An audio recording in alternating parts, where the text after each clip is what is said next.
this given political context, right? So when we think about it, is this making any sense though, for real? Yeah. Okay, so it has to be contextualized. Of course, it has to be rigorous. Is rigorous with an O-U-S? Yes. Yeah, thanks. Okay. Right?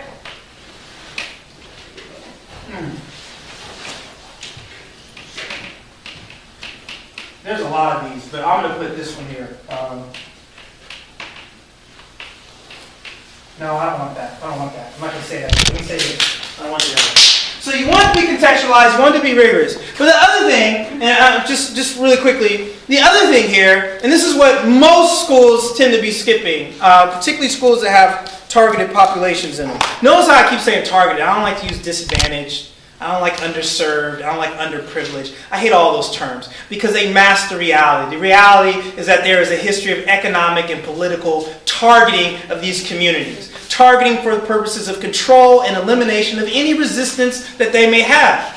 Okay? When you have entire states focused on destroying or controlling communities, and these communities don't have a budget, and you have CIA, FBI, law enforcement, educational institutions targeting these communities along with mass corporate agendas, okay, to control the minds of those companies. Who was it?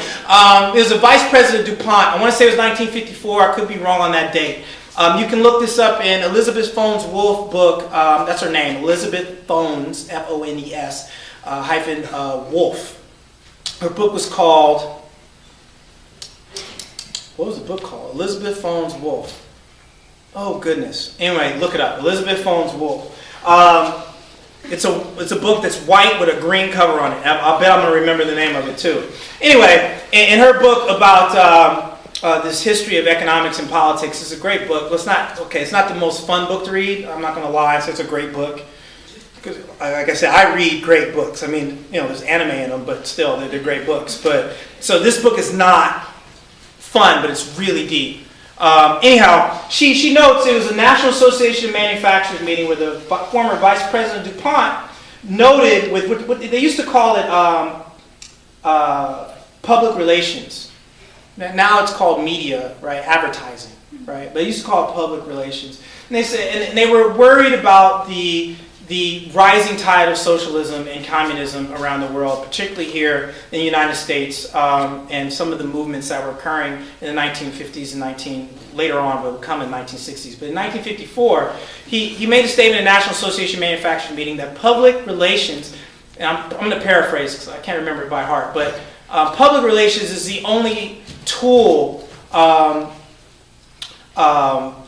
he used a really good word, but it's the only tool significant enough to control the public mind. Okay, it's a great quote, the National Association of Manufacturers. Elizabeth Phones Wolf. It's a great piece, right? But you look at these ideas of control and targeting. It's not because there's some white guy in a room that wants to control people of color's movements. That's not what it is. It's about an ideology that protects status quo, because status quo is based on profit through bloodletting. Okay? So in order to protect my profit, I protect the process that creates my profit. That's all. Okay? So it's not an Illuminati theory for me. I'm not saying that white men in a room, we will shoot Tupac. I'm not saying that. I'm saying that there are decisions made, and there are plenty of people of all ethnicities from all over that will support those decisions made because of how our mechanism works and because we are all educated and shaped in the very same institutions. So certain things just make corporate sense. In the corporatization of America and other countries as well, this idea of corporatization is that our logic becomes the logic of corporate thought. Right? And so then when corporations make particular decisions, they make sense to us. But it's only because we learned in institutions that supported those types of moves. Okay. So Darrick, get to the point. Damn, sorry. So the point is that, sorry, I apologize. One of the more important things, you can read a crazy, no, don't call him crazy, a guy that had some issues by the name of Louis Althusser. Okay, great theorist. He had some notes on the ideological state apparatuses. That's what he called ideological state apparatuses. This is long, but point is that You guys ever heard of the hidden curriculum, right? That there's within schools, right? There's a hidden curriculum, right? So the ideological state apparatus idea is kind of similar, right? That in addition to teaching people certain skills, schools are actually training people on their value, their worth, and what it's supposed to be. And this is not necessarily in the curriculum. It's in what is allowed in terms of behavior and language, what the buildings look like, how people talk to them, what expectations people have of them. So you have what's happening or not happening in the curriculum, but you also have this surrounding social element. And this is where the racism was, or is, in many of the schools I see, with very well-meaning teachers and people that want to support the youth. Right? Is that you go into a space and people are like, look, we're teaching really politically sound stuff. Look, they're learning how to critically think. Well, he just called her a bitch in the hallway. What'd you do about that? Well, you know, sometimes, you know, it's like the culture these days. Excuse me? Whose culture? Well, you know, all the kids are saying it. What that got to do with your kids? See, if you're interested in undermining oppressive structure and the ideologies that support oppression, and we know that these things are enacted within group, right? You are trained to become a sub-oppressor. And if you are going to get sexually assaulted, you're likely to be sexually assaulted by somebody in your same group. In the United States, it's 84% of women that are sexually assaulted by somebody they know. Not just in the identity group, but someone they know. Okay? So if you're going to be attacked, if you're going to be damaged, if you're going to get messages in your ears, you're going to be from somebody that you know or you identify with. So if that is how oppression is enacted, the schools are one of the main locations that have an opportunity to shift that through what they are teaching people in terms of ideological development, but also in the boundaries and standards that they hold for how people treat one another. In my school, you couldn't say nigga. You couldn't say nigga in my school. What's wrong with you? You know, but you know, I didn't mean it like that. Bruh, if I hear that word again, man, I gotta suspend you. There's beautiful other words that you can call somebody. Brother, sister, king, queen, lovely, wonderful, brilliant, intelligent, powerful, deep, involving, engaging, amazing, astounding, outstanding. And we're a school, okay? There's a lot of places you are going to be called nigga, and this will not be one of them, right? How is a young lady allowed to be treated in school? Oh, you know, that's how boys are being boys. For real? And you a radical? You politically progressive? Or is it just a reality that you're scared of confrontation?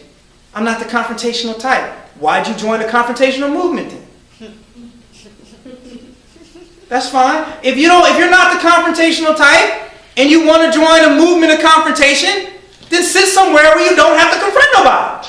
That's simple. I ain't trying to exclude you. I ain't saying you can't be down because you ain't confrontational. I'm saying you cannot be engaging with the developing of minds if you are not willing to be confrontational when we just identify that you have an entire system of shit that you have to confront.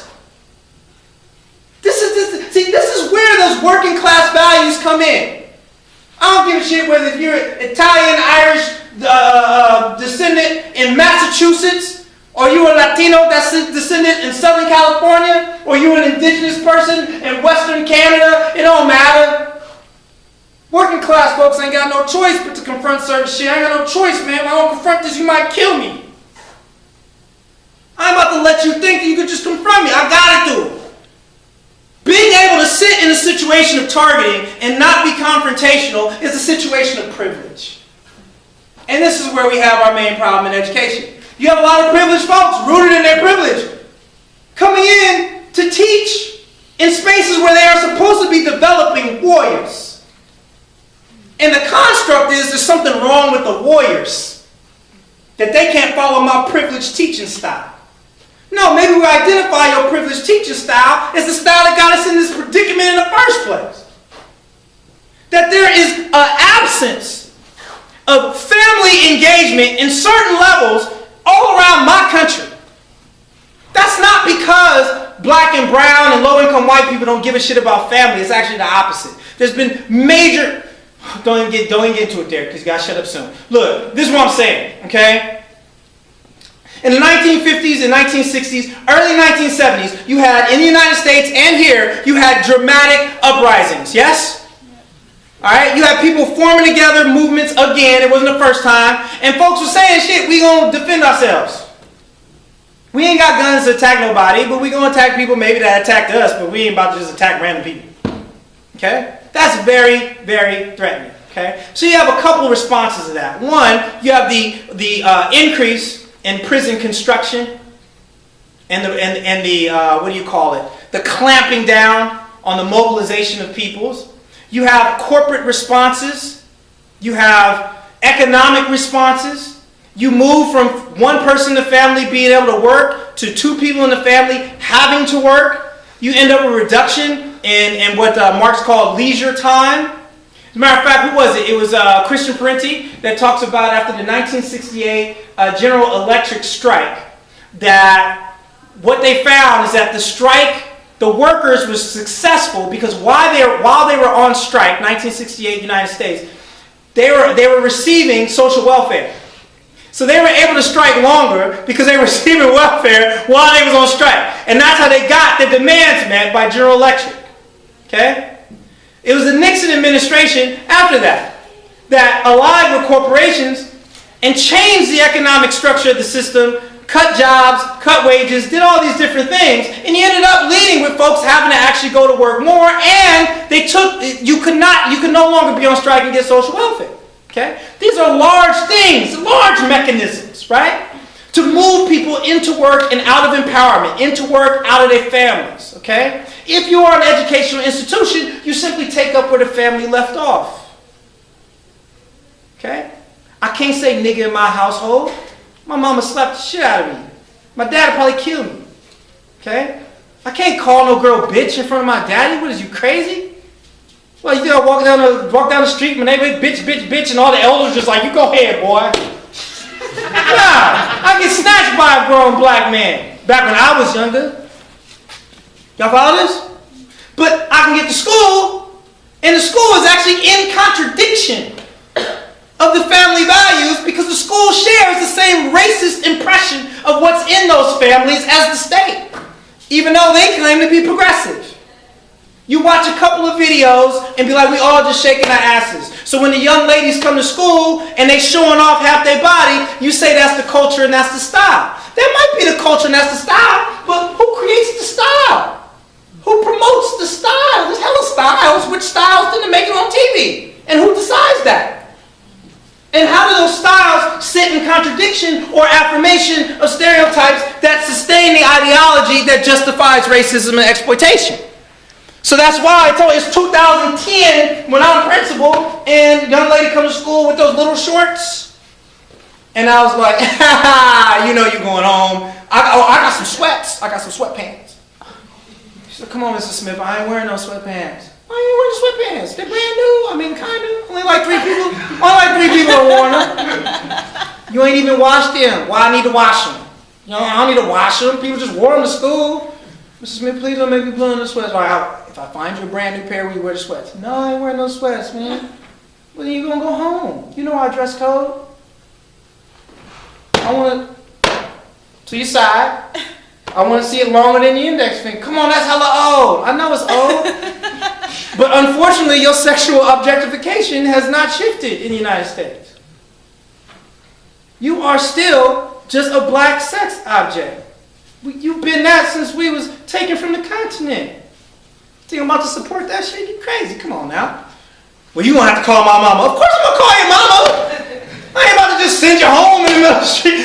Call the mama. Mama told me, well, I think she look cute today. I thought that was awesome. I said, I hear you. I said, I appreciate that. But if this was a fashion school, she might have a shot. But it is a school for social justice. And you're going to have to get her a change of clothes. All the girls is wearing them like that. I said, you could come here right now and see that all the girls here ain't wearing that. She could wear it on the weekend. She could wear it after school. She could wear it all summer. But as long as she walking by pictures of Kathleen Cleaver, walking by pictures of Frida Kahlo, Dolores Huerta, she ain't about to walk by them pictures half naked. This is how it is. And the mom was like, okay, fine, sit down, sit down. And I was like, never sit down. and she came back with some pants on, right? And so my staff, got on me, and I respected it, because staff is like, I think you're trying to control her body as a man, right? You are restricting her right as a woman to determine what it is she wants to wear. And I think her expression of sexuality is threatening to you. I said, damn, that's a really good point. And I support that point if she was a woman. But she's a child. We're a high school. All right? I don't believe in the hyper-maturization of marginalized people, that just because they black and brown, they go through hella shit, that all of a sudden they're automatic adults. She's a child. Would you want your little child walking around school with her butt cheeks hanging out and her breasts all out? Would you want your child? Well, that's not what we're talking about. Oh, so we're not talking about, so your child has a different standard. Why? Because you want to protect your child. Your child has to be upstanding, doesn't she? Your child has to present herself as a representative of your family, doesn't she? She has to be able to get a job one day, doesn't she? Yeah. Why is it that your concern over your child and their value as a human being doesn't translate to our standards full of black and brown kids in here? Okay? I appreciate the feminist lens. I hear you. But I don't even know if that's an authentic feminist lens. Sending a girl half naked into a patriarchal society, into a patriarchal school, in a school district that has so many sexual assaults you can barely count them, into students that have been corrupted at the elementary and middle school level. They watch videos and send pictures on their phone of pornography to each other on a regular basis with no construction, no ideological context for it. We got high schoolers here. We got 4 years to teach them. And you want her to come here and you say, half naked, and you say that's feminist. I think feminists would be teaching her all that shit, and then after she learns all that shit, then she makes the decision. And we got 4 years to do that. Does that make sense? Okay, so in closing, I don't know if any of this has been helpful, but the point is that when we're talking about liberation education, we're talking about liberation for peoples, we're talking about alliance with peoples for liberation. A couple of things we want to be thinking about. One, what does that liberation even look like for those people?